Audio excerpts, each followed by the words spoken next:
ভারতের ইন্ধনে বা ফ্যাসিস্টদের ইন্ধনে এই ঘটনাটা ঘটাচ্ছে।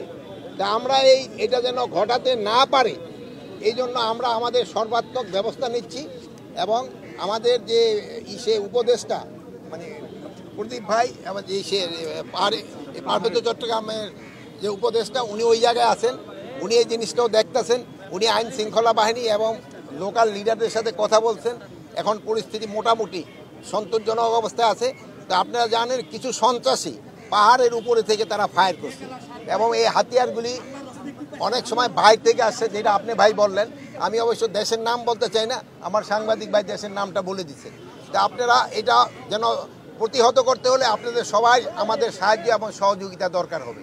আপনারা সবাই আপনার সাহায্য সহযোগিতা করবেন। আরেকটা জিনিস হলো আপনারা সবচেয়ে বলবেন যে গতকাল থেকে কিন্তু আমাদের একটা বড় ধর্মীয় উৎসব শুরু হয়ে গেছে। এই উৎসবের সময় যেন কেউ কোনো ধরনের বিশৃঙ্খলা সৃষ্টি না করে, রাস্তাঘাট যেন বন্ধ না করে এবং এই পূজাটা যেন নির্বিঘ্নভাবে উদযাপন করতে পারে, এই ধরনের সবাইকে আমি বলবো সাহায্য সহযোগিতা করার জন্য। আজকে পড়া পর্যটকদের কিন্তু ম্যাক্সিমামে কিন্তু ফিরে নেওয়া আসবে।